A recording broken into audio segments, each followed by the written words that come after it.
The first gunshot shattered the morning silence before Caroline Hart could finish lacing her boots. She lunged for the Winchester propped beside the door, her heart hammering against her ribs as the second shot punched through the parlor window. Glass exploded inward, scattering across the wooden floor in 1,000 glittering fragments. Through the broken pane, she saw them 6 riders closing fast on her ranch, their horses kicking up plumes of pale earth that hung in the windless air like smoke from a funeral pyre. Caroline dropped to one knee behind the heavy oak table her late husband had hauled all the way from Kansas City. Her fingers worked the rifle's lever with practiced efficiency, chambering around. She was 35 years old, widowed a year past, when Barrett Hart succumbed to pneumonia in the bitter winter of '77. And she had learned early that survival in the New Mexico territory required more than prayers and propriety. It required steel. Mrs. Hart, Mrs.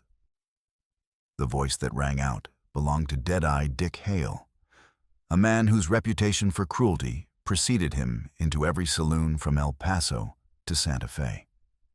"You got a visitor coming, Apache scout by the sound of it. Thought we'd deliver a message before he arrives." Caroline rose just enough to see through the jagged window frame. Hale sat astride a sorrel mare, his patch-covered eye giving his grin a lopsided menace. Behind him, 5 men fanned out in a semicircle, cutting off any escape route toward the barn or the dry irrigation ditch that bordered her property. They were Solomon Brim's men, every one of them hired guns who enforced the Cattle King's will across the drought-stricken valley. "I have no business with you, Hale," Caroline called back, keeping the Winchester trained on his chest. "Get off my land." "See, that is where you are wrong." Hale spat tobacco juice into the dust. "Mr. Brim, he owns half this valley now. Water rights land, deeds all legal-like. You keep stirring trouble, hiring outsiders, making noise about elections. Well, accidents happen to troublesome widows." The threat hung in the air, like the promise of rain that never came. Caroline's jaw tightened. For 4 months, the drought had strangled the Rio Tesoro until the once proud river shriveled to a trickle barely sufficient to water a single herd. Solomon Brim had built a dam upstream illegal under territorial law, but laws meant little when the men enforcing them collected Brim's payroll.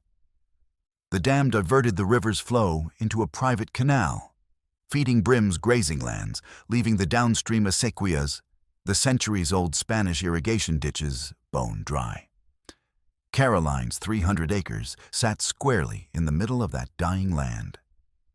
She owned not just the ranch, but also a stake in the Blue Rock silver mine and the freight line that hauled ore and goods between Santa Fe and the mining camps. Barrett's railway spur had made them rich, over $1 million in assets, the bankers said, but money could not conjure water from dust. Without the acequia, her cattle would starve. Her neighbors, small ranchers, and Mexican-American farmers who had worked this valley for generations would be driven out. And Brim would seize it all. "You tell Brim," Caroline said, her voice steady despite the fear coiling in her gut, "that I will see him in court before I see him on my land." Hale laughed, a sound like gravel scraping iron. "Court, Mrs. Hart, Roman Pike is running for sheriff. When he wins, he controls the sheriff, the water board, and bends the county court through his cronies. Think on that." He wheeled his horse around, and the riders followed, their laughter fading as they galloped toward the eastern ridge. Caroline waited until they disappeared before lowering the rifle. Her hands trembled, not from fear, she told herself, but from fury. She had buried her husband in the ranch cemetery beneath a wooden cross, and she would be buried beside him before she let men like Brim and Hale take what was hers. A sound outside made her turn. Through the broken window, she saw a lone rider approaching from the west.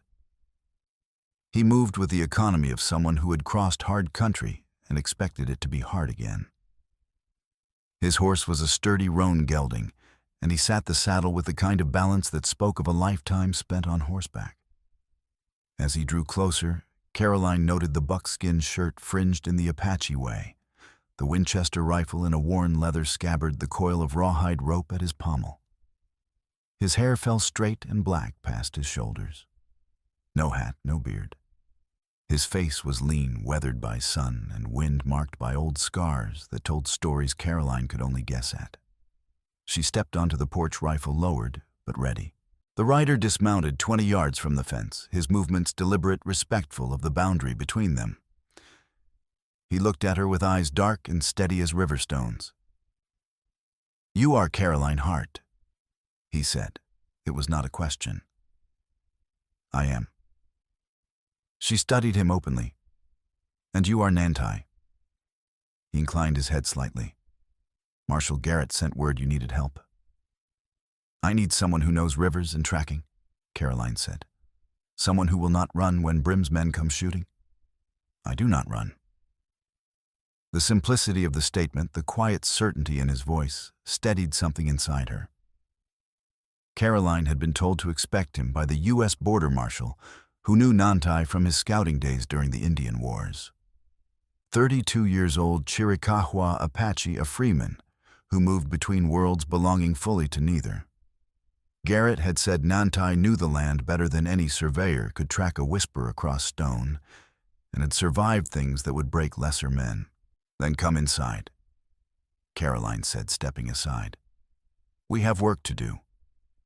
Nantai tethered his horse to the rail and followed her into the house. The parlor bore the marks of Hale's visit: shattered glass, a bullet hole in the far wall where the slug had buried itself in the plaster. Caroline swept the glass aside with her boot and gestured toward the table. "Sit. I will make coffee." "No need." Nantai remained standing, his gaze moving over the room, taking in details: the dust on the window sills, the empty water barrel beside the door, and the ledger open on the desk with columns of figures tracking expenses Caroline could barely afford. "You have trouble."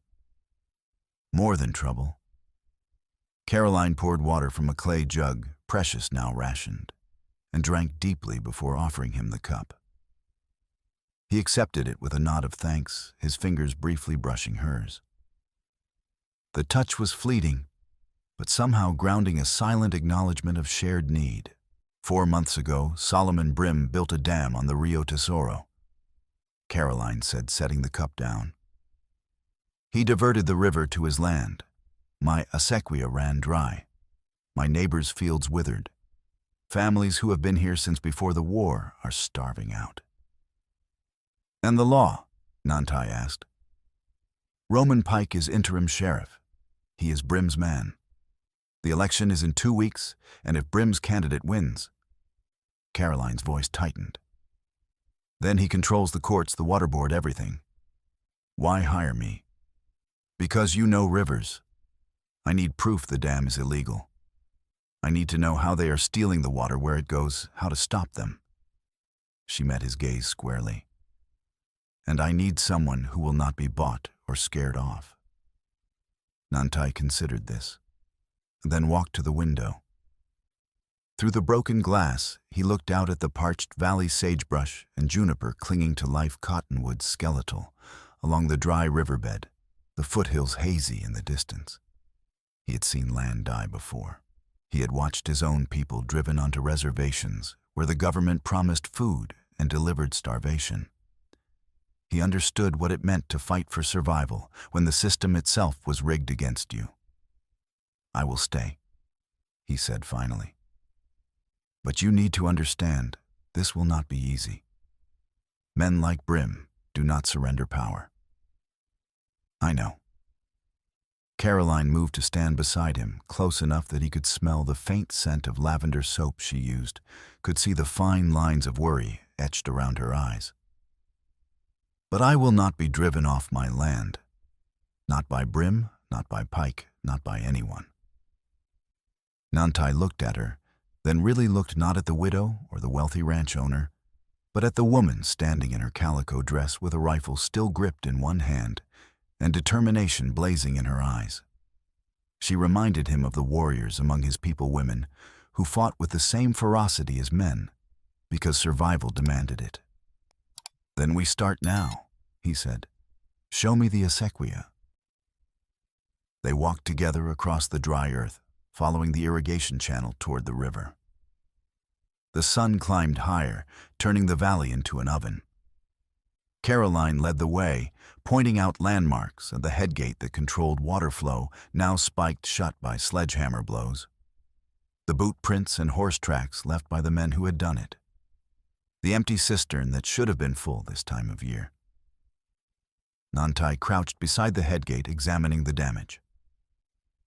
"5 men," he said, reading the ground.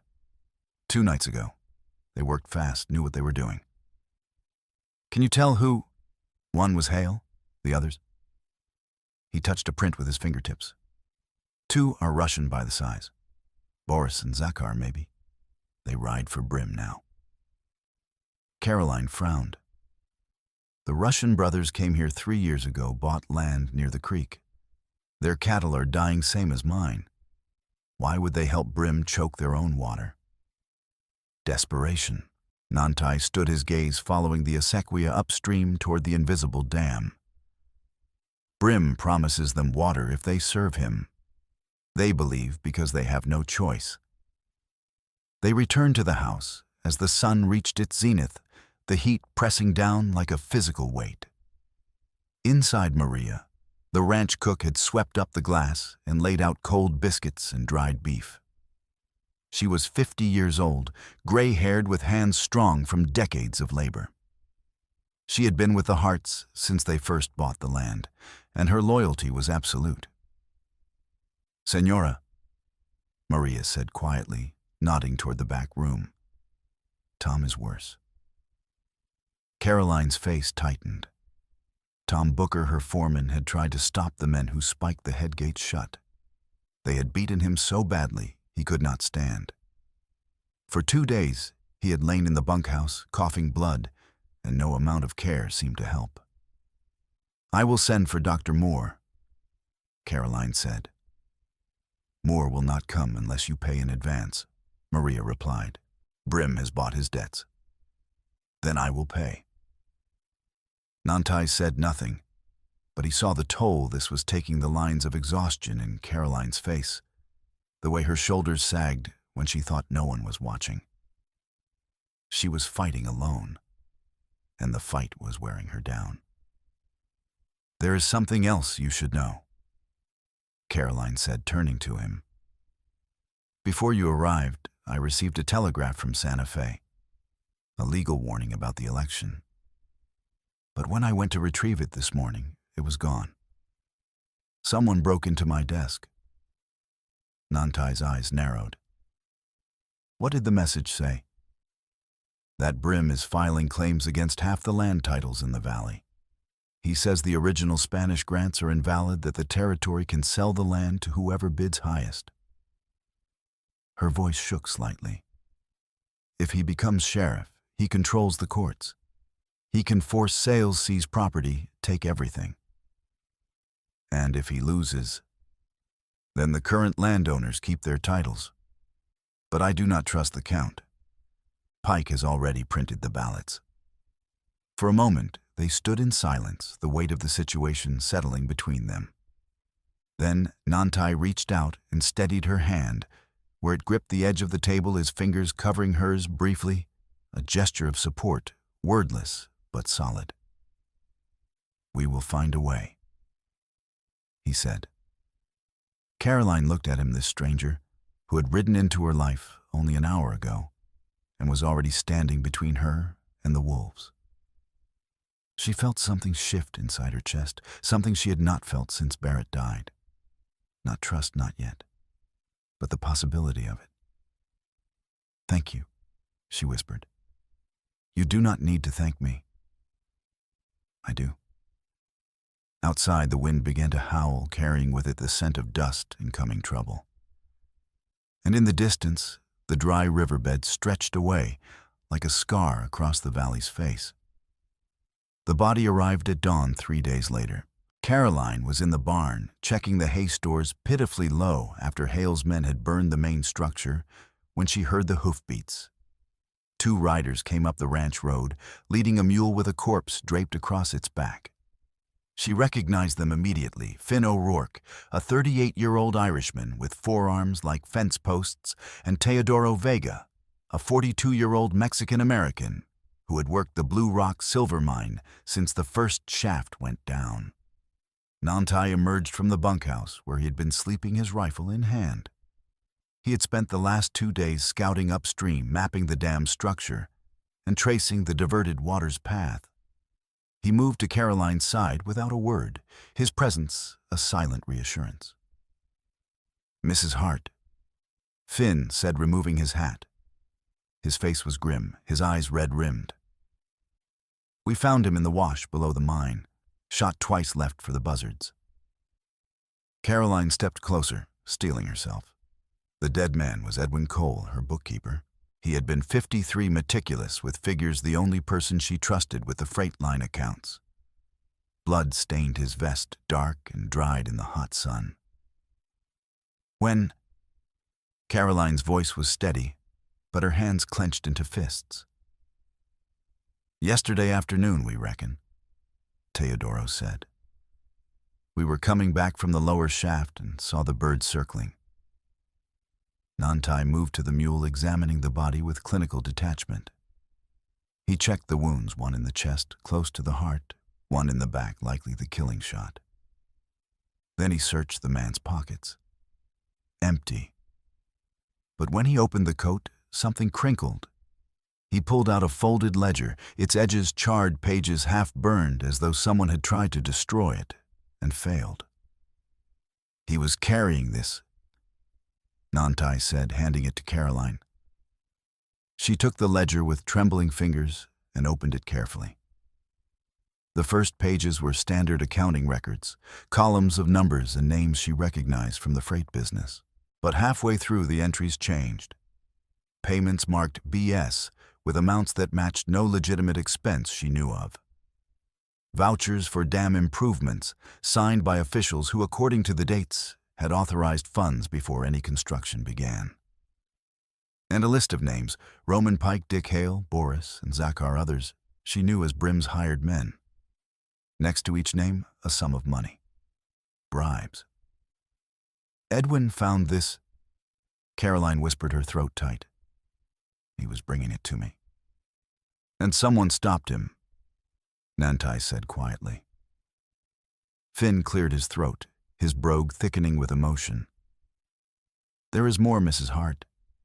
We saw riders near the mine last night. Hale and 3 others.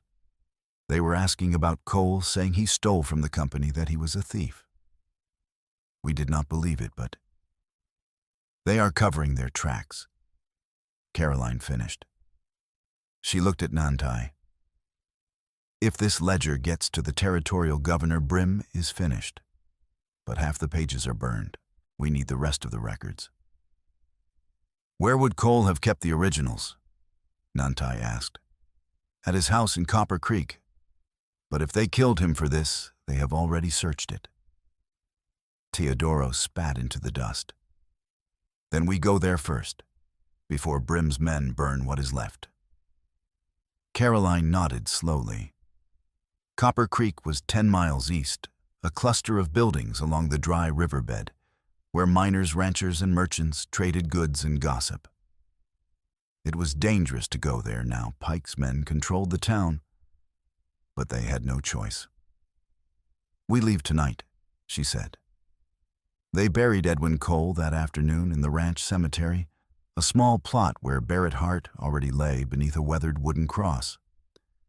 Caroline said a prayer, her voice tight with grief and rage. Finn and Teodoro stood with hats in hand, heads bowed. Nantai remained apart, silent, but his presence was a solid anchor in the shifting uncertainty. As they turned to leave, Maria called from the house, her voice high with alarm. "Senora, fire!" Black smoke billowed from the equipment shed, where Caroline stored tools and supplies. Flames licked through the wooden roof, already spreading fast. In the distance, riders galloped away to the south, 6 of them, their laughter carrying on the wind like the cackle of coyotes. Hale, Caroline said, fury and fear twisting together in her chest. Nantai sprinted toward the shed, Caroline close behind. The heat hit them like a hammer. Inside, the fire roared, consuming everything. Nantai grabbed a water barrel, half-empty precious, and smashed it open. He soaked a wool saddle blanket and threw it over Caroline's shoulders. "Get the animals!" he shouted over the roar. She ran to the corral, unlatched the gate, and drove the terrified horses toward open ground. Smoke stung her eyes, filled her lungs. She coughed, stumbled, her vision blurring. Strong hands caught her, pulled her back. Nantai wrapped the wet wool tighter around her shoulders, his face close to hers. "Breathe slow," he said, his voice calm despite the chaos. "Shallow breaths. Stay low." He handed her the Winchester. Through the smoke, she saw the riders circling back, Hale and two others silhouetted against the flames. They fired bullets, whining past one, punching into the porch rail with a splintering crack. Caroline dropped to one knee, aimed, and fired. The recoil jolted her shoulder. She missed. Fired again. One of the riders yelped, slumped in his saddle, clutching his arm. Nantai fired from beside her, his shots measured and precise. A horse screamed and bolted, throwing its rider hard into the dirt. Hale cursed and wheeled away, the others following. When the gunfire stopped, the shed was gone. Nothing left but charred timber and ash drifting on the wind. Caroline sat on the porch steps, her whole body shaking. Nantai crouched beside her, and it was only then she saw the blood. A splinter from the shattered porch rail had grazed his shoulder, leaving a jagged wound that seeped red through the buckskin. "You are hurt," she said. "It is nothing." "It is not nothing." She grabbed the hem of her cotton petticoat, already frayed from hard use, and tore a strip free. "Hold still." He did. She wound the cloth around his shoulder, her fingers trembling as she tied it tight. Her face was close to his, close enough to see the lines of old scars on his face, the weariness in his eyes, the way he watched her, with something between gratitude and something deeper she could not yet name. When she finished, he cupped her hand briefly in his, not speaking, just holding it there for a heartbeat. A wordless thank you, a connection forged in smoke and blood. "They will come again," he said quietly. "I know." Caroline stood, wiping soot and ash from her face. "But we have the ledger, and we know where to take it." "Where?" "Dr. Franklin Moore. He runs the Copper Creek Bulletin. If anyone will print the truth, it is him."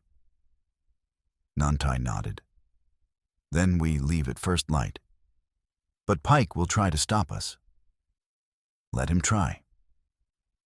Caroline looked at him, this man who had ridden into her life less than a week ago, and was now standing between her and the flames, the bullets, the men who wanted her dead or broken. She felt the shift inside her deepen, spreading roots she had not expected. Not love, not yet, but trust. And in this harsh land, trust was rarer than water. They left before dawn, riding east toward Copper Creek. The sky lightened from black to gray as they rode, the horses' hooves muffled by the soft dirt. Sagebrush stretched endlessly, broken by arroyos and low ridges that cast long shadows in the faint light. Nantai kept his eyes on the horizon, reading the land with the focus he had used to track enemies during the wars. Caroline rode beside him, the ledger wrapped in oilcloth and tucked inside her saddlebag. The Winchester rested across her lap, its weight a comfort. 2 miles from town, Nantai raised a hand. "Stop." Caroline reined in.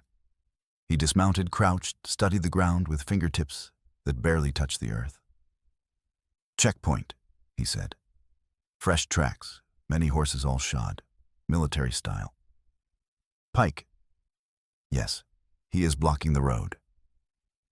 Caroline dismounted beside him, peering ahead through the morning haze. She could see shapes now, men horses, a makeshift barrier of logs and barrels set across the road. Pike was taking no chances. Fire safety, he would call it, a precaution after the recent burnings. But it was a trap, plain and simple. "We go around," Nantai said. "There is no around. The arroyo to the north is too steep for the horses. The south is open ground, they will see us half a mile out. Then we go through the brush, on foot." Caroline looked at the rough country between them and the town, a quarter-mile of sagebrush, loose stone, and treacherous footing. It was possible but dangerous. And if they were caught, there would be no explanation that Pike would accept. "All right," she said. They tethered the horses in a shallow draw, covering them with sage branches and dried grass. Nantai took the rifle, Caroline the saddlebag with the ledger. They moved low, using every dip in the terrain, stepping carefully to avoid loose stones that would clatter and give them away. The sun climbed, and the heat rose with it, sweat soaking Caroline's dress, but she kept pace, breathing steady. Halfway across, her boot slipped on gravel. She stumbled, and Nantai caught her by the waist, pulling them both behind a boulder as a rider appeared on the ridgeline above. Caroline's heart hammered against her ribs, so loud she was certain the man would hear it. Nantai's hand pressed against the small of her back, holding her still, their faces inches apart. She could feel his breath, quick and controlled, syncing with hers. The scent of leather and smoke clung to him. He held up 2 fingers, pointed left then right, showing her the patrol pattern. When the rider turned away, Nantai whispered, "Now." They sprinted the last 50 yards, half sliding into a dry creek bed that ran behind the buildings of Copper Creek. Caroline's lungs burned her legs, trembling from the effort. Nantai moved ahead, checked the alley, then pulled her forward. They reached the back door of Dr. Franklin Moore's office, and Caroline knocked hard 3 times. A moment later, the door cracked open. Moore stood there in shirt sleeves and suspenders, a revolver in one hand, spectacles perched on his nose. He was 55 years old, a thin Pennsylvanian with ink-stained fingers and a belief that frontier towns needed newspapers as much as they needed doctors. When he saw Caroline, he opened the door wider. "Mrs. Hart, I heard about the fires." He looked at Nantai, his expression unreadable. "And who is this?" "A friend," Caroline said, stepping inside. "We need your help, Franklin, desperately." They climbed the narrow stairs to Moore's office, a cramped room that smelled of ink and paper, and the faint chemical tang of photographic chemicals. A manual printing press stood in the corner, the type trays organized with the precision of a man who believed words could change the world. Moore cleared a desk, and Caroline laid out the burned ledger. "Edwin Cole found this," she said, her voice thick. "He was killed for it." Moore adjusted his spectacles, reading quickly. His face hardened with each page. "This is evidence of fraud, bribery on a massive scale. If I print this, Brim will come after you." Caroline finished. "I know. But if you do not, he wins the election. And then no one is safe." Moore set the ledger down, looked at her, then at Nantai. "You are Apache?" "Yes," Nantai said. "You served the army during the wars?" "Yes." Moore nodded slowly. "Then you understand what happens when power goes unchecked, when the law becomes a weapon for the strong." "I do," Nantai said quietly. "I have seen it." "All right." Moore picked up the ledger again, his jaw set. "I will print it, but I need proof these pages are genuine. Photographs of the originals if possible, so Brim cannot claim forgery in court." "Can you do that?" Caroline asked. "I have a camera, wet plate collodion. It is slow work, but it produces clear images that hold up as evidence." Moore moved to a shelf, pulled down a wooden box containing glass plates and bottles of chemical silver nitrate collodion solution developer. But first, let me see to your friend's shoulder. Nantai's wound had bled through the makeshift bandage, staining the buckskin dark. Moore cleaned it with carbolic acid, a recent innovation in antiseptic treatment that stung like fire, then sutured it with quick, practiced hands. Nantai did not flinch, his face expressionless. But Caroline saw the tension in his jaw, the way his hands gripped the edge of the table. "You are lucky," Moore said, wrapping the shoulder in fresh linen. "An inch lower, and it would have shattered the bone. You would have lost the arm." "Luck is preparation," Nantai said. Moore smiled faintly. "Spoken like a scout." As Moore set up the camera, a cumbersome device on a wooden tripod, Caroline moved to the window, looking down at the street. The town was stirring now. Merchants opening shops, wagons rolling in from the outlying farms, women in bonnets walking to the general store. And then she saw them, Roman Pike and 4 deputies riding slowly down the main street, checking doorways, peering into alleys.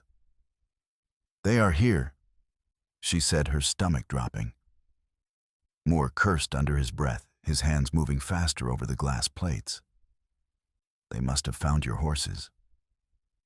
"We hid them well," Caroline said. Then someone talked. Moore positioned the first ledger page under the camera's lens uncapped. It began the exposure.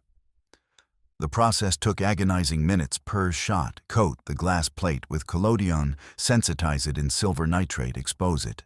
Develop it immediately before the collodion dried. "How long can you hold them off?" "Long enough," Nantai said. He moved to the door rifle, ready, his movements smooth despite the injury. Caroline joined him, pulling the Colt revolver from her belt. Her palms were slick with sweat. "How many rounds do we have?" "Enough," Nantai said. Then, meeting her eyes, he added quietly, "I have lost much too. I will not lose this." The simple vulnerability in those words steadied her more than any bravado could have.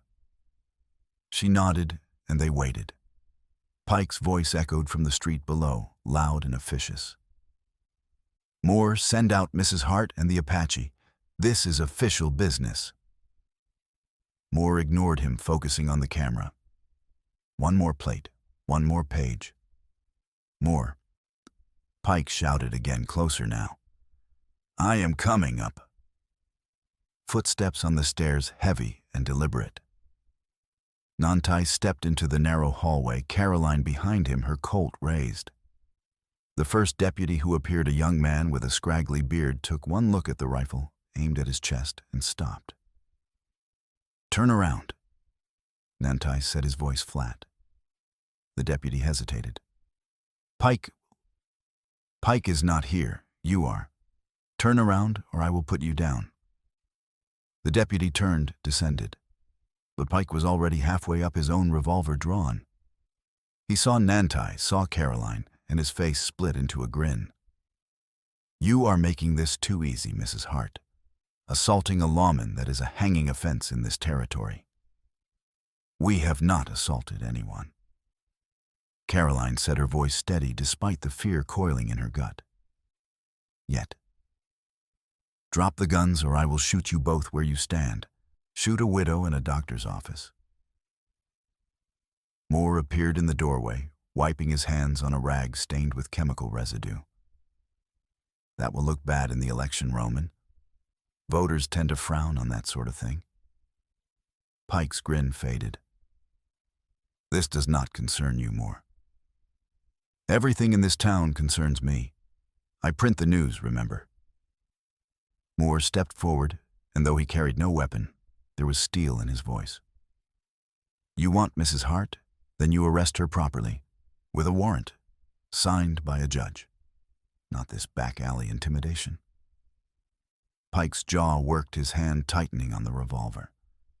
For a moment it seemed he might shoot anyway, consequences be damned. But then he holstered the gun and pointed a finger at Caroline. "You are running out of time, Mrs. Hart. Whatever you think you can prove it will not matter. Brim owns this valley. He will own it when he is sheriff, and he will own it long after you are dust in the ground. We will see, Caroline said. Pike turned and descended the stairs, his deputies following. When the door slammed below, Caroline let out a breath she had not known she was holding. Her hands were shaking. Moore returned to the camera, lifting the final glass plate with careful fingers. Got it, all of it. I will develop these tonight and run the story tomorrow morning. Will it be enough? Caroline asked. It will be a start. But you need more. You need proof the election itself is rigged. We are working on that, Caroline said. She glanced at Nantai, and something unspoken passed between them, an understanding, a partnership deepening with every shared danger. They left through the back, retrieved their horses, and rode hard for the ranch.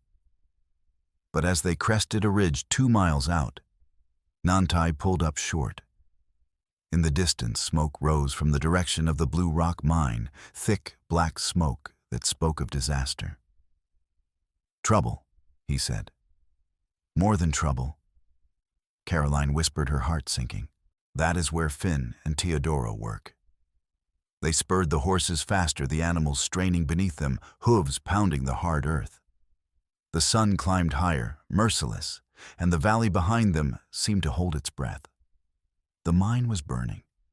Not the shafts, those were stone and earth, but the ore shed where refined silver was stored before shipment. Flames consumed the wooden structure, sending plumes of black smoke into the cloudless sky. Miners stood in helpless clusters, watching 2 months of labor turn to ash. There was no water to fight the fire, no hope of saving what was inside. Finn O'Rourke met them at the mine entrance. His face streaked with soot, his eyes hollow with rage and despair. They came at dawn. Hale and 6 men said the mine was operating without proper permits, that we were thieves stealing from the territory. They burned the shed, took the payroll strongbox, and rode off laughing. The silver, Caroline asked, dismounting. Gone. 2 months of work gone up in smoke. Caroline stood there, fists clenched, watching the fire. This was not just an attack on her property. It was an attack on every miner, every family that depended on the wages. Brim was strangling the valley from every direction, choking it slowly, methodically. Where is Teodoro? Nantai asked, his voice sharp. Finn's expression darkened. Inside. We had a collapse when the fire started. Heat weakened the support timbers in the upper shaft.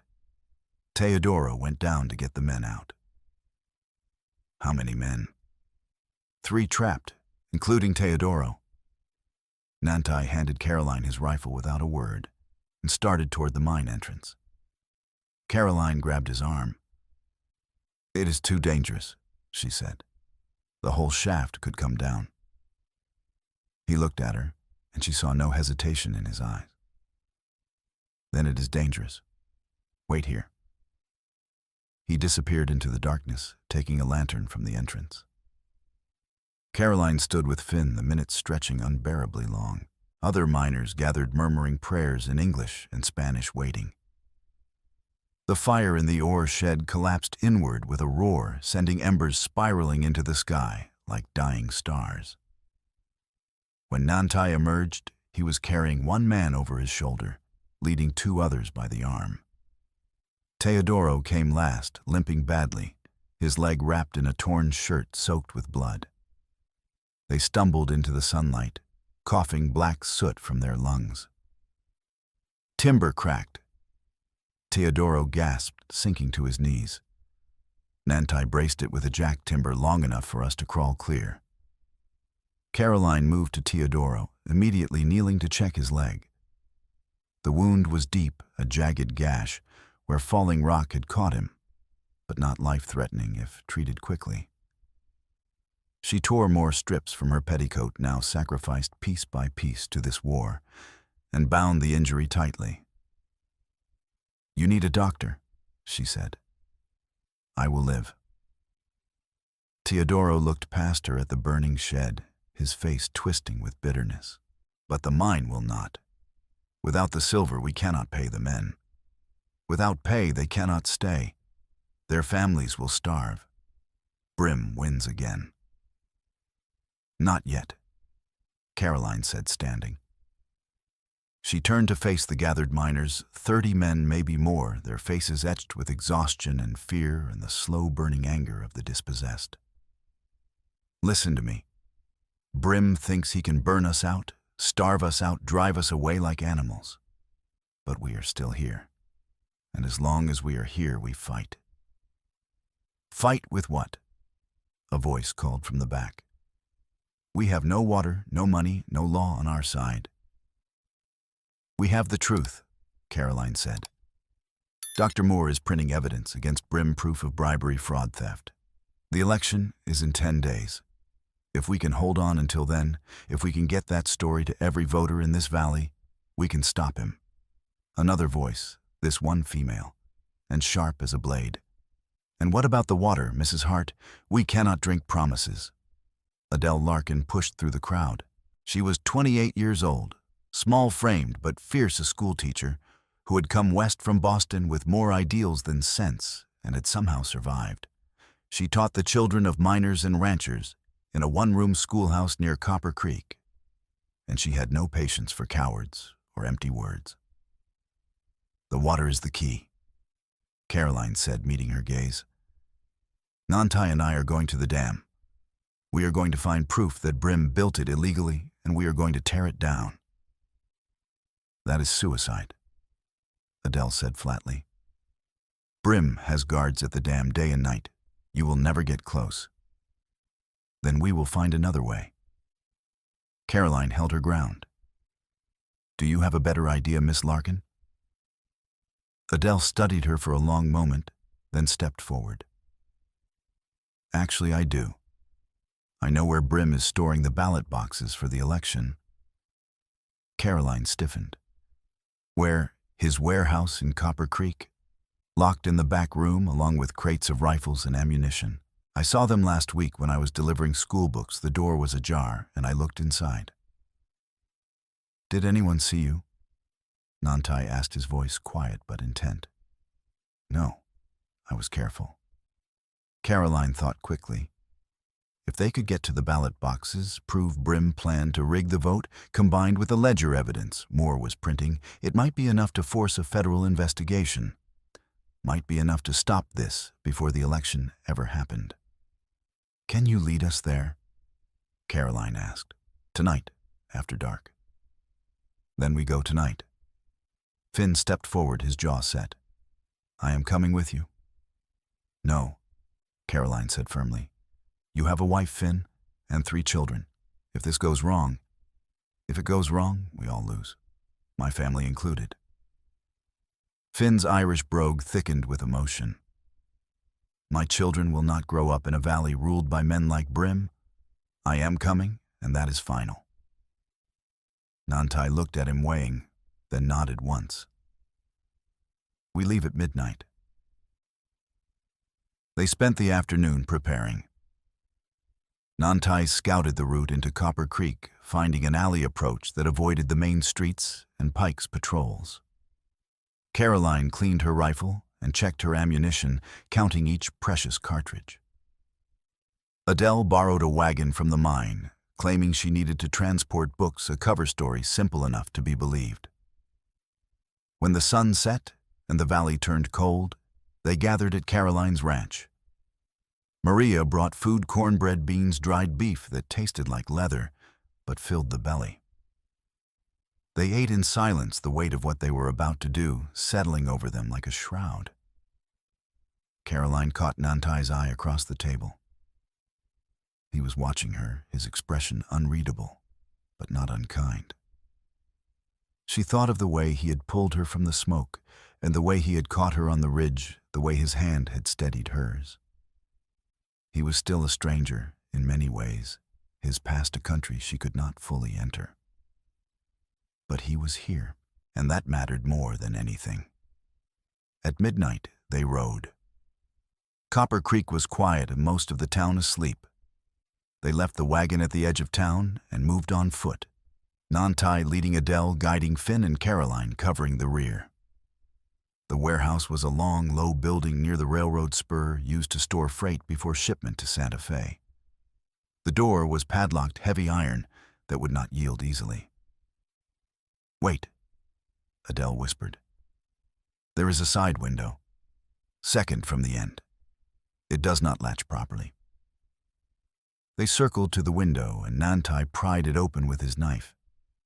It creaked the sound loud in the silence, but no one came. They slipped inside one by one, dropping into the darkness.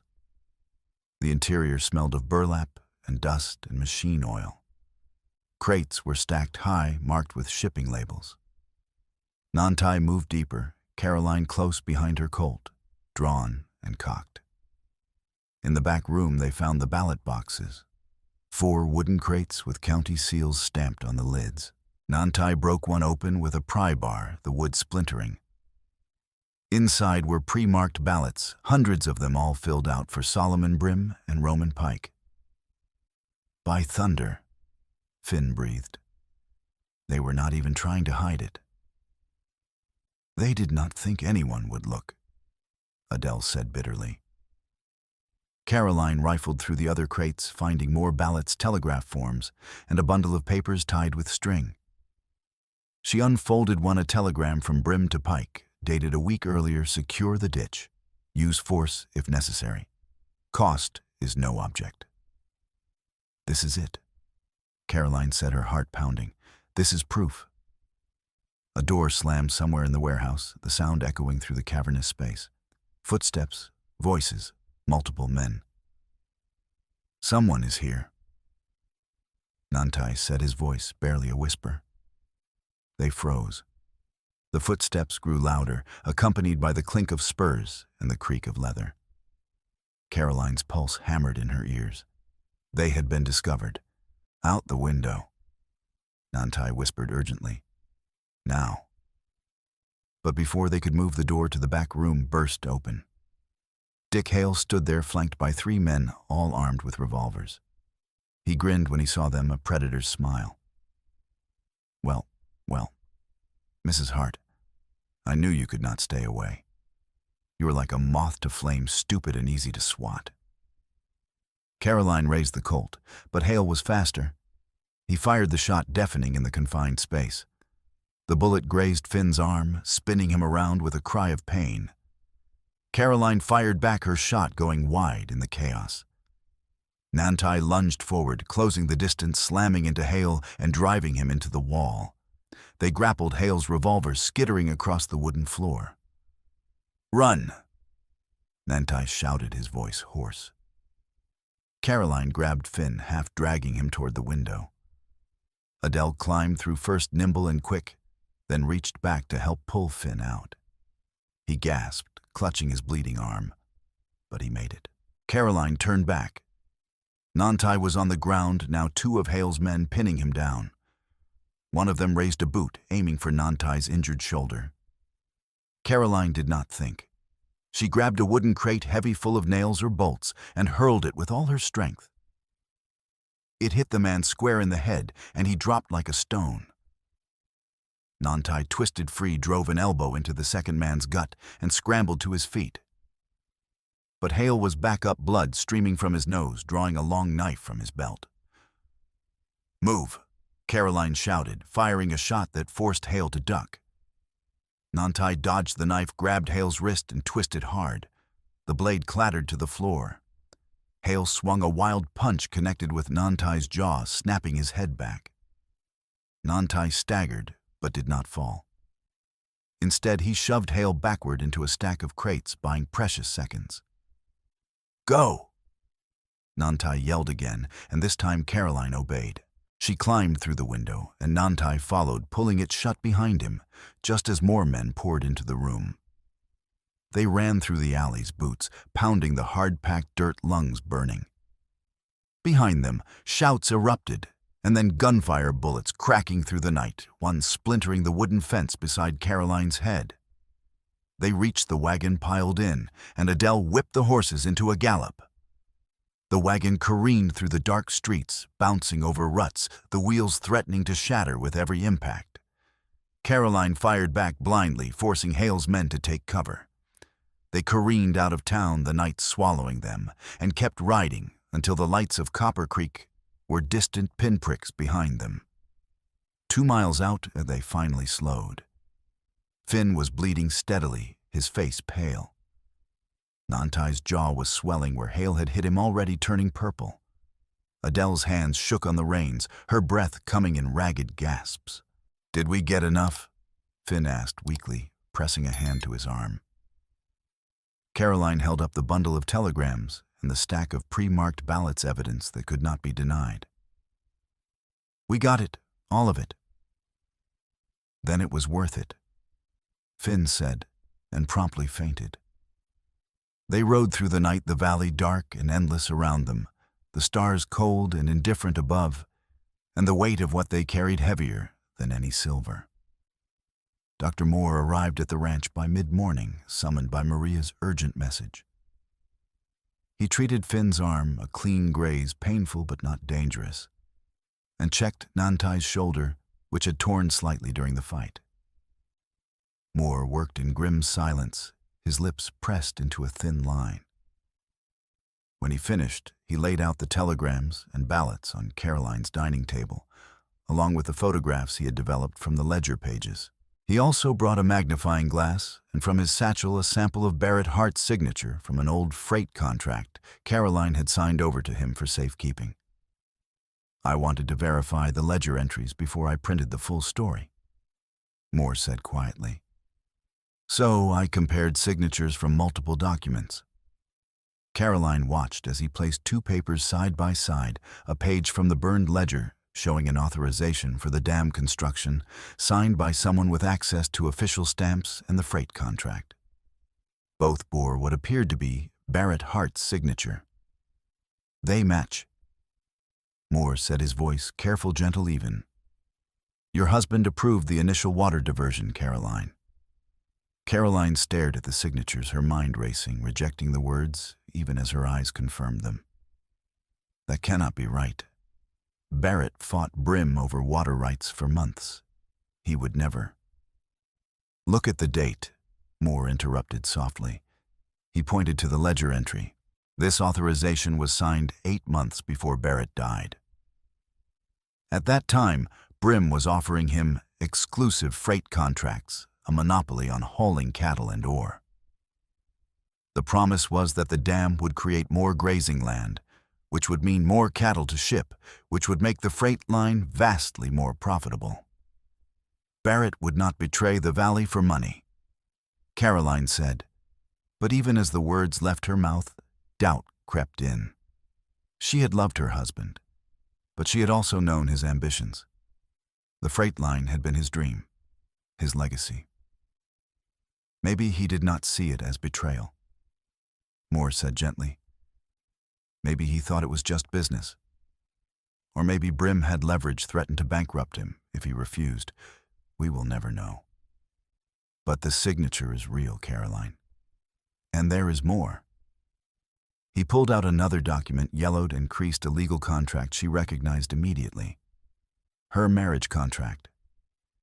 "This was tucked in the back of the ledger," Moore said. "I almost missed it. But when I read it carefully, I found something troubling." Caroline took the document with numb fingers, scanning the dense legal language. It was standard for the time, property rights, inheritance clauses, provisions for widowhood. But then she saw it buried in the fine print near the bottom, a clause stating that if Carolyn Hart remarried or bore a child with a person deemed unsuitable by the standards of respectable society and commercial interest, then Brim's bank, which held the mortgage on Barrett's freight line expansion, could contest the terms of the will and potentially seize control of the estate to recover debts. Unsuitable. Caroline whispered the word bitter on her tongue. That means anyone not white, not wealthy, not approved by men like Brim. Moore finished quietly. "It is a trap, Caroline. Your husband may have signed it under duress, or he may not have fully understood the implications. But it is legal, and it is enforceable under territorial law. Caroline's hands trembled, the paper shaking, as the full weight of it crashed down on her. The attraction that had been growing between her and Nantai, the trust forged in shared danger, the possibility of something more. It was all poisoned now. If she chose him, if she bore a child with him, Brim's bank could take everything. The ranch, the freight line, the mine, all of it. She looked across the room to where Nantai stood by the window, his back to them, staring out at the valley. He had heard every word. She saw it in the set of his shoulders, the tension in his frame. Why would Barrett agree to this? She asked, her voice breaking. Because Brim had leverage, Moore said. The dam project was already underway. If Barrett refused, Brim would have destroyed him financially. So Barrett signed, hoping he would outlive Brim's schemes, hoping he could find a way out later. But he died before he could. Caroline stood abruptly, the chair scraping against the floor. She walked to the window, stood beside Nantai, close enough to touch, but not touching. For a long moment, neither spoke. You did not know, Nantai said finally, his voice low. I should have. You cannot change what was done, only what you do now. She turned to him, and for the first time she let herself fully acknowledge the depth of what she felt. It was not just gratitude or partnership or the comfort of not facing this fight alone. It was something fiercer, something that made her want to reach for him despite the consequences, despite the cage Barrett's compromises had built around her. If we stop Brim, she said slowly, thinking aloud. If we win the election and destroy his power, can this contract be broken? Moore shook his head from across the room. Not easily. It is tied to the estate recorded with the territorial government. Unless you can prove it was signed under duress, which would require testimony, Barrett cannot give or find a legal loophole. It stands. Then I am trapped. Caroline said the words hollow. Not trapped, Nantai said, turning to face her fully. His dark eyes held hers steady and unwavering. Delayed. We fight one battle at a time. First, we stop the dam. Then we win the election. Then we find a way through this. Together. Caroline wanted desperately to believe him, but the revelation had shaken her to her core. Her husband, the man she had mourned, whose grave she tended, had been part of the conspiracy that was destroying the valley. And the inheritance he left her was not freedom, but a prison, its bars forged from his own compromises and Brim's greed. I need...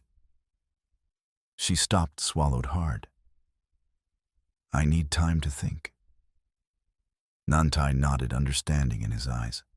He stepped back, giving her space, and the distance between them felt like a canyon. Moore quietly gathered the documents, preparing to return to town and set the type for his story. Before he left, he paused at the door.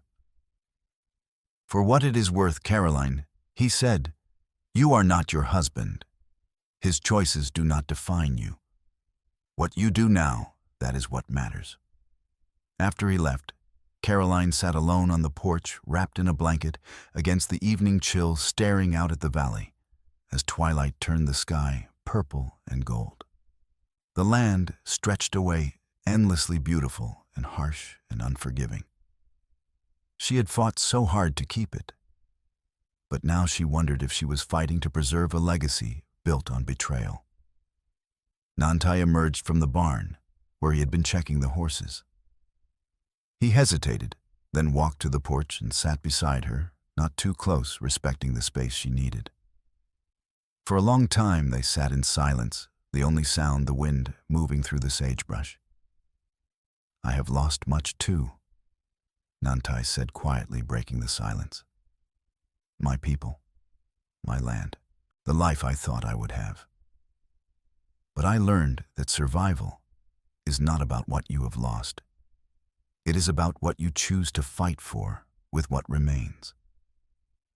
Caroline turned to look at him, on this man who had seen his world torn apart and somehow kept going. What do you fight for now? This valley, these people, you. The simplicity of the statement and the quiet certainty steadied something inside her. I do not know what the future holds, but I know I will not walk away from this fight. From you. Caroline felt tears sting her eyes, the first she had allowed herself since Edwin Cole's murder. I do not want to stand alone anymore, she whispered. You are not alone, Nantai said. He reached out slowly, giving her time to pull away if she wanted. When she did not, he rested his hand over hers where it gripped the blanket. Whatever comes, we face it together. And in that moment, beneath the dying light, something shifted between them. The bond deepened, no longer just survival or partnership, but something fragile and fierce and undeniable. They had both lost so much, but they still had each other, and they still had a fight to finish. The poisoning happened 3 days later, and it brought the valley to the brink of chaos. Families along the Acequia, who had begun drawing water again now that Caroline's men had managed to temporarily repair the spiked headgate, reported children falling violently ill. Fever, vomiting convulsions that racked small bodies until they could barely breathe. Dr. Moore examined 2 of them, a girl of 8 and a boy of 10, from different families, and his diagnosis was grim mercury poisoning. The water is contaminated, Moore said, standing in Caroline's parlor with his medical bag still in hand. Someone dumped mine tailings into the Acequia upstream. Mercury leaches from the ore in high concentrations. In children, it can be fatal. Who would poison children? Maria asked, her face pale with horror. Brim, Finn said, slamming his fist on the table despite his bandaged arm. To scare people away from the Acequia, to force them to rely on his private water supply to break what little resistance remains. Or to kill us slowly, Adele added darkly. She had come to the ranch with Moore, carrying notes from desperate parents. 3 families have already packed their wagons and left the valley. They are terrified. If this continues, there will be no one left to vote against Brim, no one left to fight. We need to find where the tailings came from. Nantai said, his voice hard. And we need to clean the water before more children die. That will take weeks, Moore said. Flushing the system, testing every stretch of the Acequia. We do not have weeks. The election is in 6 days. Caroline thought quickly, her mind racing through possibilities. If they could not secure the water supply, Brim's campaign of terror would succeed. But if they could prove he was behind the poisoning, it might turn even his own supporters against him. Teodoro, she said, turning to the miner who sat in the corner, his injured leg propped up. You worked at Blue Rock for years. Do you know where old tailings would be stored? Yes, Teodoro said slowly. There is a dump site 2 miles upstream from your headgate. It was sealed 10 years ago when the territory passed new mining regulations. No one is supposed to go near it. The mercury levels are dangerous, even to adults. Until someone went near it, Nantai said. We need to see it, Caroline said. Now. They rode out that afternoon, Caroline, Nantai, Teodoro, despite his injury, and Finn with his arm still healing. The tailings dump was a barren hillside, stripped of vegetation, the earth stained rust red and sickly yellow from decades of mining waste. When they arrived, the evidence was unmistakable: fresh wagon tracks scarring the ground, broken seals on the containment berm's shovels left behind in the haste to finish the job. Brim's men, Teodoro confirmed, pointing to boot prints in the soft earth. I recognize the pattern from the mine. Boris and Zakar. They hauled ore for Blue Rock last year before they bought their own land. Why would they do this? Caroline asked, bewildered and angry. Their own children drink from the acequia. Their own land depends on it. Because Brim promised them water from his dam, Nantai said quietly, crouching to examine the tracks. They are desperate. Their cattle are dying. Desperate men do terrible things when they believe they have no other choice. As they examined the site, Caroline felt the hair on the back of her neck rise. She turned, and her stomach dropped. Riders on the ridge above, 7 of them, blocking the only easy route back to the valley.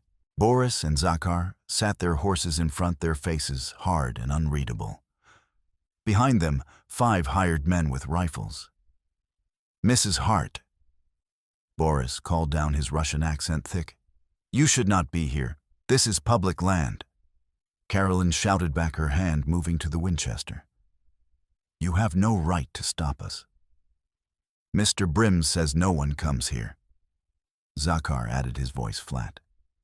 You leave now, or we make you leave. You do not want to do this, Nantai said, stepping forward, his posture deliberately non-threatening but ready. Think about what you are doing. The children who are sick, they are your neighbor's children. Maybe your own children will be next. We do what we must to survive, Boris said heavily. Just like you.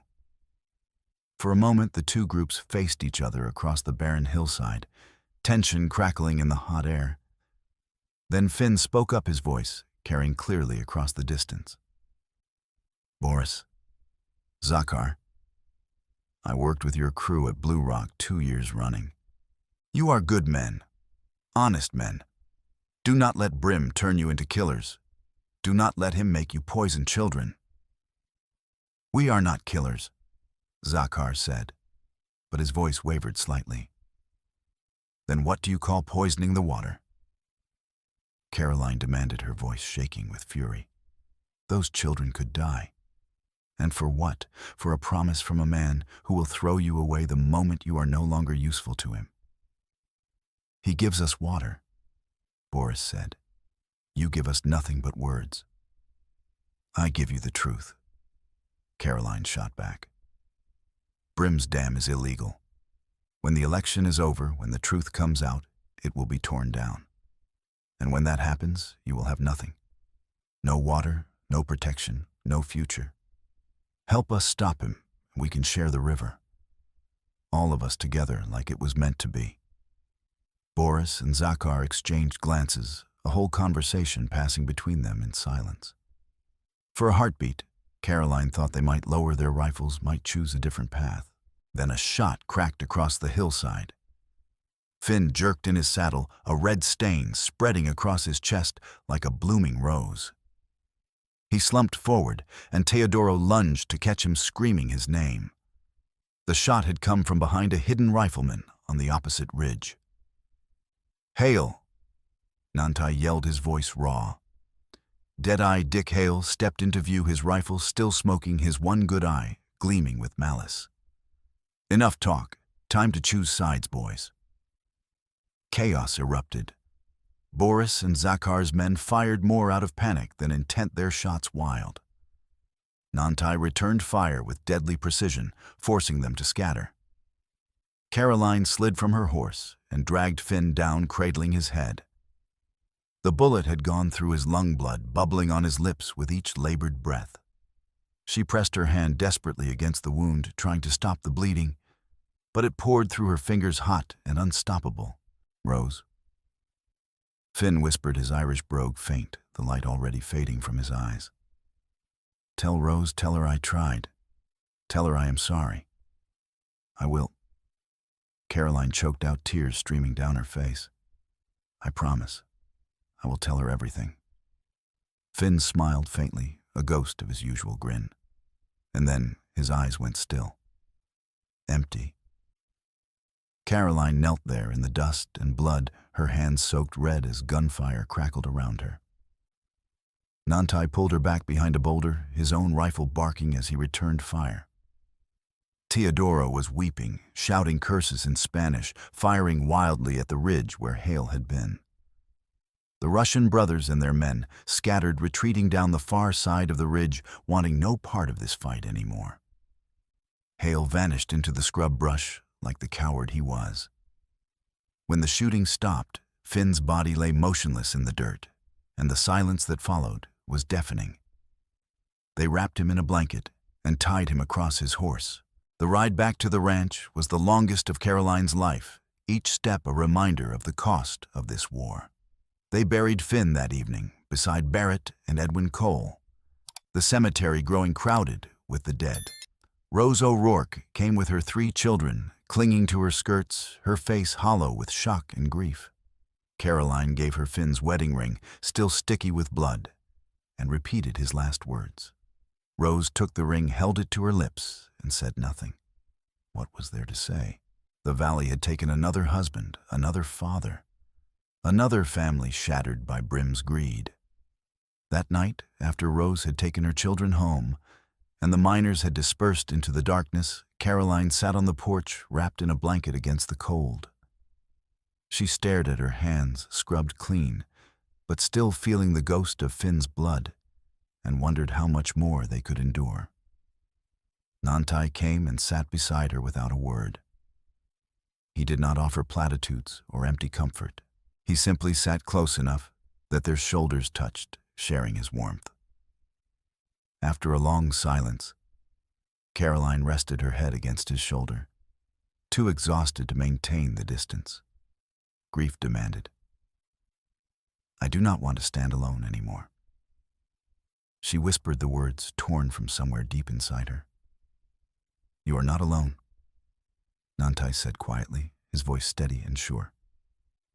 "I am here. I will stay." And in that moment, beneath the cold stars, their motivations shifted. This was no longer just about water rights or land or winning an election. It was about protecting each other, about standing together against a darkness that sought to swallow them both. The bond between them deepened into something neither had words for, something earned through shared loss and survival, and the slow, painful process of learning to trust again. For now it was enough. It had to be. The storm came 5 nights later, on the eve of the election. Rain was rare in the drought-stricken valley, but when it fell hard, a sudden deluge that swept across the land like a reckoning. Thunder boomed across the mountains, and lightning split the sky, turning night into brief, blinding day. The Rio Tesoro, already weakened by Brim's dam, swelled with terrifying speed. Word reached Caroline's ranch by midnight, brought by a miner riding hard through the storm. The dam was cracking. If it broke catastrophically, the flood would destroy everything: downstream homes, farms, the town of Copper Creek itself. "We have to go," Caroline said, already pulling on her coat, her fingers clumsy with urgency. "We have to reach the dam and control the break, or hundreds of people will die." Dr. Moore, who had stayed at the ranch since Finn's death, stared at her as though she had lost her mind. "You want to go to the dam now, in the middle of a storm, Caroline, that is suicide. If we do not, Brim wins by disaster instead of election," Caroline said flatly. "Either way, the valley is finished. I would rather die trying than watch it all wash away." Nantai was already in the barn, saddling horses with swift efficiency. Teodoro, despite his healing leg, limped out to join them, his face set with grim determination. Adele appeared from the bunkhouse, dressed in men's trousers and a heavy oilskin coat, her hair tied back.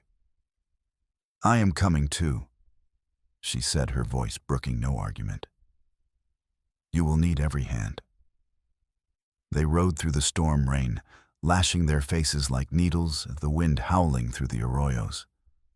Lightning forked across the sky, illuminating the landscape in stuttering flashes. The horses fought the mud, slipping and stumbling, but they pressed on. The dam was 4 miles upstream, and every minute counted. When they arrived, the scene was chaos. Water poured over the top of the crude structure logs, and packed earth never meant to withstand this kind of pressure. The spillway planks were buckling, and the whole dam shuddered with each surge. 3 of Hale's men were there, frantically trying to reinforce the structure with sandbags, their efforts futile against the power of the swollen river. They stopped when they saw Caroline's group, their faces pale in the lightning's glare. "Turn back, Mrs. Hart," one of them shouted over the roar of water. "This is not your fight anymore, the whole thing is going." "It is everyone's fight now," Caroline shouted back, dismounting. "If this dam breaks wrong, it will kill everyone downstream. We have to cut the side planks control where the water goes." Before they could argue, a crack like a gunshot echoed through the storm. The central spillway plank splintered and water surged through the gap with devastating force. The dam was failing, and they had minutes, maybe less. "We have to cut the lateral planks," Nantai yelled, his voice barely audible over the thunder. "Channel the water into the old sequoia bed. If we do not control the break, the whole structure will collapse at once." He dismounted, grabbed a hatchet from his saddle, and ran onto the dam structure. The wood was slick with rain and spray, treacherous as ice. Caroline followed without thinking, her boots slipping her heart in her throat. 2 of Hale's men, seeing the danger, hesitated only a moment before joining the effort. Survival outweighed loyalty now. Nantai reached the first side plank, swinging the hatchet with brutal efficiency, each blow biting deep into the waterlogged wood. Caroline grabbed a pry bar from one of the workers and jammed it under the next plank, throwing her weight against it. Water surged around their legs, cold and powerful, trying to sweep them away. Then Dick Hale emerged from the storm like a demon from hell, his face twisted with rage, a revolver in his hand. "Get off my dam!" he screamed, his voice barely human. He fired. The bullet ricocheted off a beam inches from Caroline's head, and she dove instinctively, landing hard on the slick wood pane, shooting through her shoulder. Nantai turned, saw Hale raising the gun again, and charged. They collided with bone-jarring force, Hale's revolver flying from his hand and disappearing into the churning water below. They grappled on the edge of the collapsing dam, the river roaring beneath them, spray and rain, turning everything to chaos. Nantai was stronger, but Hale fought with the desperation of a man who had nothing left to lose. He drove a fist into Nantai's wounded shoulder, and Nantai gasped, his grip loosening. Hale shoved him toward the edge, toward the deadly drop into the flood. Caroline scrambled to her feet, grabbed the pry bar, and swung it with every ounce of strength she had. The iron bar connected with Hale's knee, and the crack of bone was audible even over the storm. Hale screamed, stumbled, his leg buckling. Nantai twisted free, grabbed Hale by the collar, and threw him bodily onto the solid part of the dam, away from the edge. "The plank!" Nantai yelled to Caroline, pointing. She turned back to the work, jamming the pry bar under the partially cut plank.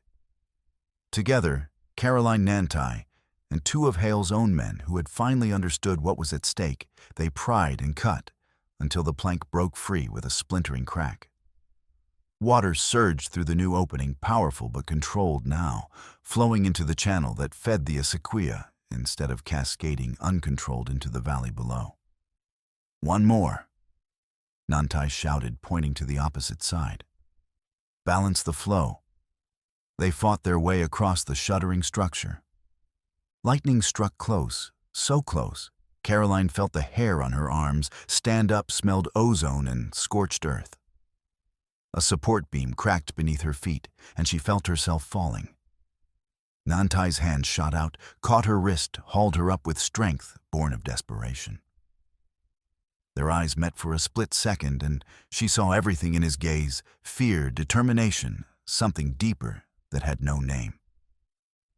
Together, they reached the final plank.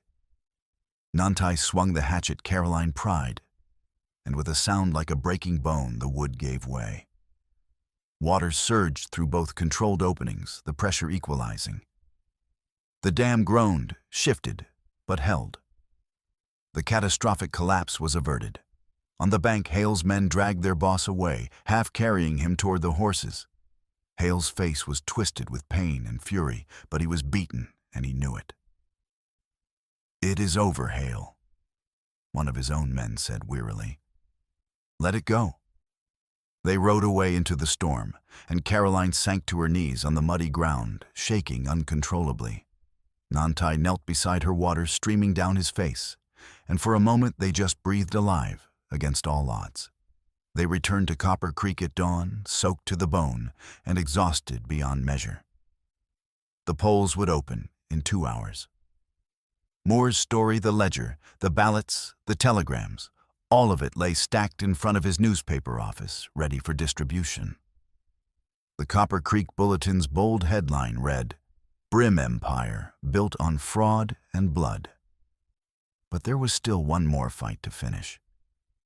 At the courthouse, Roman Pike stood on the steps, overseeing the delivery of ballot boxes. Caroline rode up with Nantai Teodoro Adele and a growing crowd of townspeople who had read Moore's paper. They carried the evidence, the photographs, the pre-marked ballots, the telegrams. Roman Pike. Caroline called her voice hoarse but clear. "You are under arrest for election fraud, bribery, conspiracy, and accessory to murder." Pike laughed, but it was a hollow sound. "You cannot arrest me, Mrs. Hart. I am the sheriff." Not for long. Caroline held up the telegrams, the evidence that could not be denied. "These are your orders from Brim. These are the fake ballots. And these are the witnesses, dozens of them, who will testify against you." The crowd pressed closer. Miners, ranchers, shopkeepers, families. Their murmurs grew louder, angrier. Pike's hand drifted toward his revolver, but a voice stopped him cold. "Put it down, Roman." U.S. Marshal Garrett stepped through the crowd, a man of 50 with iron-gray hair and a badge that carried the weight of federal law. He had arrived on the morning train from Santa Fe, summoned by Moore's urgent telegraph sent 2 days prior. "You are relieved of duty effective immediately." Garrett said, his tone leaving no room for argument. "Step aside and surrender your weapon, or I will take it from you." Pike hesitated, his face flushing red, then unbuckled his gun belt and let it drop. The crowd erupted in cheers. But the victory was short-lived. As the polls opened and the first voters lined up, Solomon Brim himself arrived, a tall man in his 50s, well-dressed, radiating the confidence of someone who had never truly lost. He saw Caroline and smiled a predator's smile. "Mrs. Hart, you have been quite busy." "You are finished, Brim." Caroline said, her voice steady despite the exhaustion weighing her down. "Am I?"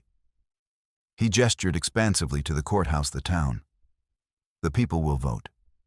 And if by some miracle they do not vote my way, well, I have contingencies. Plans you cannot possibly stop." "What plans?" Nantai asked, stepping forward, his hand near his rifle. Brim's smile widened.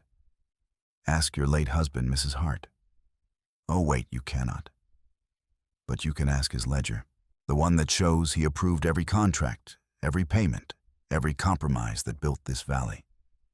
You think you are fighting me, but you are really fighting his legacy. Fighting the system he helped create." Caroline felt the words like a physical blow, but she straightened her spine and met his gaze without flinching. "Barrett made mistakes, but I do not have to repeat them. You are going to lose today, Brim, and when you do, everything you built on lies and fear and blood will come crashing down." Brim's smile faded. "We will see."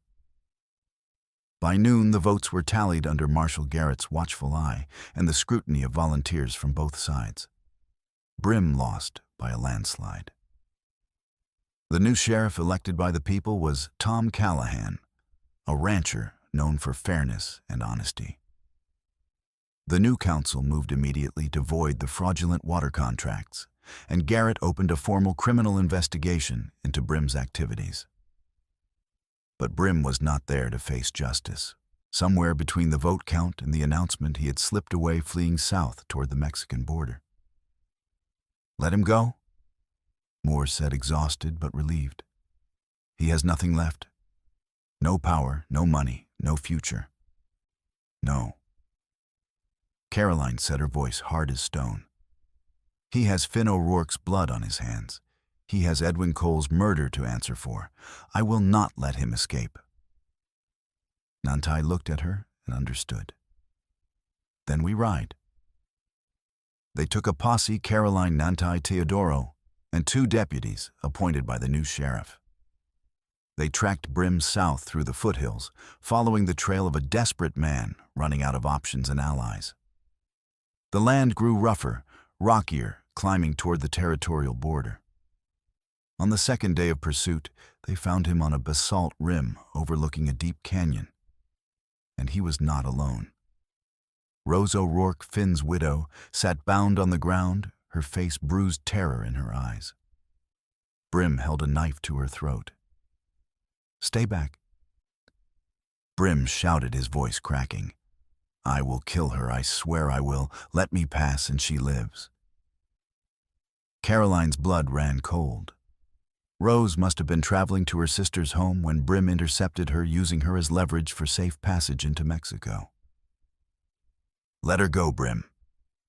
Caroline called from cover below. It is over. You cannot run forever. Watch me, Brim yelled. He pressed the knife closer, and Rose whimpered, tears streaming down her face. Nantai was already moving, circling wide through the rocks, silent as a shadow. Caroline kept Brim's attention focused on her. You damned the wrong river, Brim. Nantai's voice came from directly behind the cattle baron, low and deadly. Brim spun, startled, the knife wavering. Rose twisted in his grip, bit down hard on his hand. He cursed, loosened his hold just enough. Nantai lunged, closing the distance in 3 strides, and tackled Brim away from Rose. They went down hard on the rocky ground, grappling. Brim's knife flashed in the sunlight. Nantai caught his wrist, but Brim was strong, fueled by desperation. The blade slashed across Nantai's ribs, cutting deep, and he gasped, his grip faltering. Brim drove a knee into his stomach, trying to break free. Caroline ran forward, grabbed a length of rope from a pack horse, and swung it with all her might. The weighted end struck Brim across the face, and he reeled backward. Rose scrambled clear, and Caroline pulled her to safety. Nantai, bleeding but determined, tackled Brim again. They fought brutal, close, no mercy, until finally Nantai twisted Brim's arm behind his back with a sickening crack, and the knife fell from nerveless fingers. The deputies moved in, cuffing Brim. He sagged between them, beaten at last. Caroline knelt beside Nantai, pressing her hand to the wound on his ribs. It was deep blood flowing freely, but he was conscious, breathing. You are bleeding, she said, her voice shaking. I will live, he said, managing a faint smile despite the pain. You had better, Caroline said fiercely, tears stinging her eyes. I am not done with you yet. They brought Brim back to Copper Creek in chains, and the trial was swift. The territorial judge, freed from Brim's influence, presided with stern impartiality. Testimonies came from Moore, from the Russian brothers Boris and Zakhar, who testified in exchange for leniency from Yellow Elk, a Lakota mule driver, who had hauled the mercury-laced tailings under Brim's orders and now turned witness to save his own skin. The evidence was overwhelming. Brim was convicted of fraud, conspiracy, bribery, and accessory to murder. He was sentenced to 20 years in federal prison. Dick Hale, captured separately trying to flee, received 15 years. Their reign of terror was over. In the weeks that followed, the valley began to heal. The new council, led by Sheriff Callahan and advised by Caroline and other landowners, ordered Brim's Dam dismantled. The work took 10 days, but when it was done, the Rio Tesoro flowed free once more. The acequias filled, bringing life back to the parched land. Grass grew, green cattle, fattened fields bloomed with wheat and corn. The Blue Rock mine reopened under new management. the payroll secured by Caroline's freight line. Families who had fled returned cautiously then, with growing hope. Adele Larkin reopened the schoolhouse desks, filled once more with children who no longer feared the water they drank. Boris and Zakhar, after their testimony, were granted leniency and allowed to keep their land. They worked tirelessly to repair the headgates they had damaged, a penance paid in labor and sweat, and the slow rebuilding of trust. But there was one piece of unfinished business, the marriage contract, that trapped Caroline. She and Moore pored over the document for days, consulting with lawyers in Santa Fe by telegraph, searching desperately for a way to break its hold. The answer was always the same. The clause was legal enforceable and tied to Caroline's entire estate. There seemed to be no way out. Then one afternoon, in early autumn, Marshal Garrett arrived at the ranch with news. When we searched Brim's office after his arrest, Garrett explained, sitting at Caroline's table with coffee and documents spread before him. We found copies of all his contracts and financial dealings, including the agreement Barrett signed and the mortgage Brim's bank held on your freight line expansion. I know, Caroline said wearily. We have been trying to find a way around it. Here is the thing. Garrett continued, his eyes gleaming. Brim used those contracts, including yours, as collateral for federal loans. Loans he obtained under false pretenses, using fraudulent financial statements. Now that he has been convicted of fraud in a federal court, every contract and agreement tied to his bank and his business dealings is being reviewed by federal prosecutors. Caroline's heart began to pound. What does that mean? It means, Garrett said with satisfaction, that any contract shown to be part of Brim's fraudulent enterprise can be voided, and your marriage contract with its unusual restrictive clause inserted at Brim's insistence falls squarely into that category. The prosecutors are willing to void it as part of the larger pattern of fraud. You would be free of it, Caroline, completely. Caroline stared at him, afraid to believe, afraid to hope. Are you certain? I have it in writing from the U.S. Attorney himself. Garrett handed her an official document bearing federal seals. You are free. The word hung in the air, free. And Caroline felt something break open inside her chest, something that had been locked tight since the day she learned of Barrett's betrayal. Spring came to the valley like a benediction. The rains returned gentle and steady, coaxing green from the earth. The Rio Tesoro ran full and clear its waters, singing through the acequias, bringing life to fields and pastures. Caroline's ranch flourished, cattle grew fat on new grass crops, pushed up through rich soil, and the freight line ran steady between Santa Fe and the mining camps. Nantai stayed. He had thought about leaving, returning to his people in the mountains, finding a place where the weight of old wars and prejudices did not press down on him. But when Caroline asked him to stay, he found he could not refuse. They worked together through the spring and summer, rebuilding what had been broken.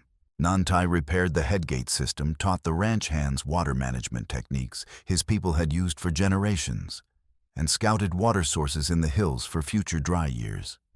Caroline managed the freight line, the mine, and the ranch with the same fierce determination that had carried her through the fight against Brim.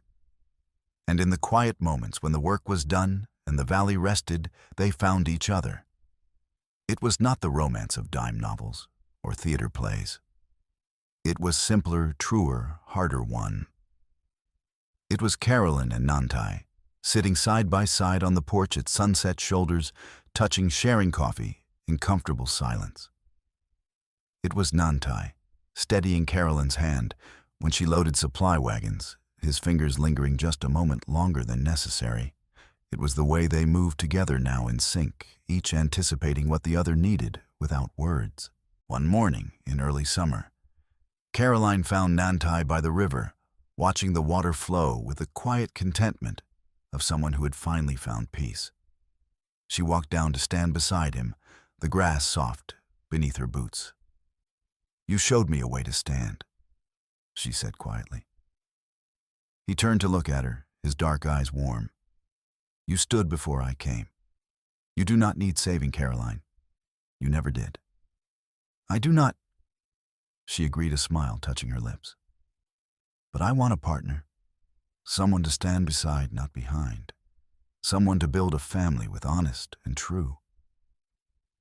He studied her face, searching for certainty, and she let him see everything, the hope, the fear, the love she had fought so hard against, and finally surrendered to.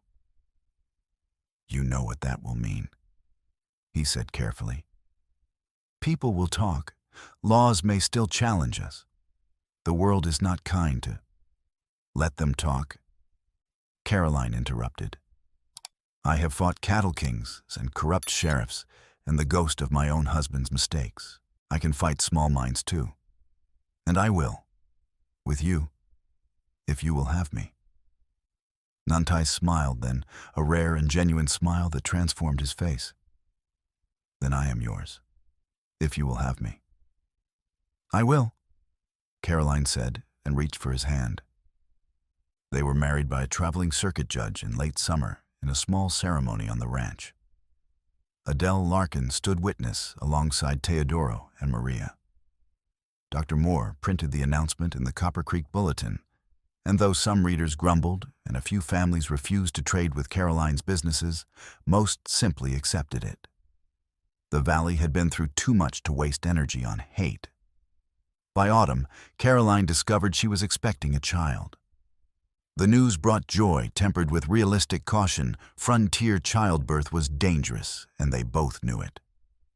But they faced it together as they faced everything now. Caroline continued working through the pregnancy, managing the ranch and freight line with Nantai's steady support until the winter snows came and she finally reluctantly slowed down. Their daughter was born in March, during a late snowstorm that blanketed the valley in white. Maria served as midwife, and though the labor was long and difficult, both mother and child survived. They named her Elena, which meant light after so much darkness. On a warm afternoon in late spring, when Elena was 2 months old, and the valley was green and alive, Caroline and Nantai stood together in the ranch cemetery. They had come to visit the graves, Barrett, Edwin Cole, Finn O'Rourke, to pay respects and to find closure. Caroline laid wildflowers on Finn's grave, her throat tight. "We won," she whispered to the marker. "You did not die for nothing. The valley is free." Nantai stood beside her, one hand on her shoulder, steady and sure. After a moment, Caroline moved to Barrett's grave. She stared at the weathered wooden cross for a long time. "I forgive you," she said finally. "You made mistakes. You were human. But I am not bound by them anymore. I am free to choose my own path now." And she meant it. The anger and betrayal had burned themselves out, leaving only understanding and a hard-won peace. They walked back to the ranch house where Maria waited on the porch, rocking baby Elena. The valley stretched away around them, green and alive, scarred, but healing, carrying its history, but not imprisoned by it. "What will we tell her?" Caroline asked, nodding toward their daughter. "When she is old enough to ask about all of this." "The truth," Nantai said. "That the world is hard. That people make mistakes.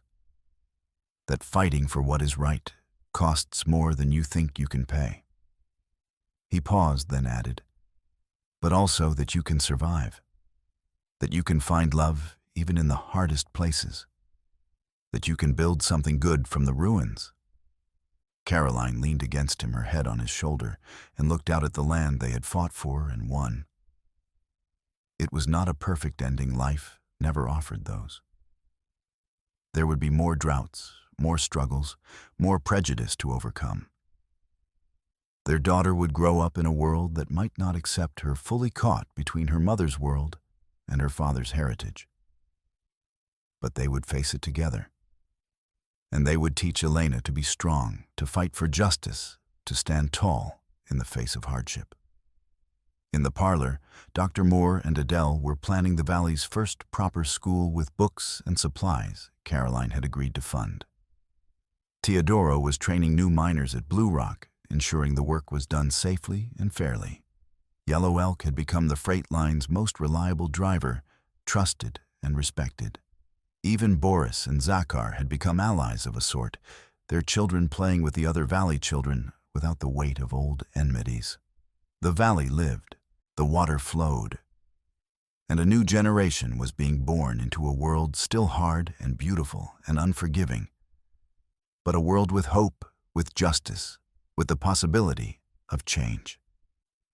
That evening, as twilight painted the sky purple and gold, Caroline sat on the porch with Nantai Elena sleeping peacefully in her arms. The wind moved through the cottonwoods along the acequia, carrying the sound of running water, the most precious sound in the world. Was it worth it? Nantai asked quietly. Caroline thought of everything they had lost, the lives, the blood, the innocence. She thought of everything they had gained, the Valley's freedom, their partnership, the tiny life cradled in her arms, who represented the future they had fought to create. Yes, she said simply. It was worth it. And as the stars emerged one by one in the darkening sky, Caroline Hart, widow, fighter, mother, and survivor, felt something she had not felt in a very long time: contentment. Not happiness, not yet, but the quiet certainty that they had done what needed to be done, that they had stood when others fell, that they had built something good from the ashes of a world that tried to break them. In the American West of the late 1870s, in the harsh and beautiful New Mexico territory, that was enough. More than enough. It was everything. Epilogue. At dawn, the U.S. Marshal put iron on Brim's wrists and led him down the boardwalk past the silent posters that once praised him. He did not look at the townsfolk, not at the school windows where children pressed their faces to the glass. By noon, a deputy telegraphed Santa Fe charges to include conspiracy voter intimidation and 2 counts tied to the night men who poisoned the ditch with mine tailings. Brim's lawyer shouted about politics. The marshal answered with the ledger books taken from Pike's desk and a signed statement from a foreman who had run mercury slurry into the acequia after dark. 3 days later, the new water board stood out on the embankment and opened the cut their fathers had once used in flood years. They did not blow the dam. They relieved it plank by plank and let the river breathe. The current took the silt slow, then faster, then all at once the acequia woke again and ran bright along the cottonwoods. Men raised their hats. Women set buckets beneath the spill and laughed at the cold. Moore photographed the moment on wet plate and hung the print in his window. The river returned the crowd small, under a sky the same color as hammered tin. On Sunday, they held a service for Finn O'Rourke. Rose stood between her aunts. Nantai stood behind her hat in his hands. No one spoke of revenge. They spoke of a boy who had run errands for everyone and once gave his cake to a dog with a bad leg. The bulletin printed an extra that evening listing the names of those who had taken from the town and the names of those who had given. Coins filled a jar on the counter to see Rose through the winter. In the courthouse, Caroline signed papers that placed the ranch and its water in a trust for the community's use and protection.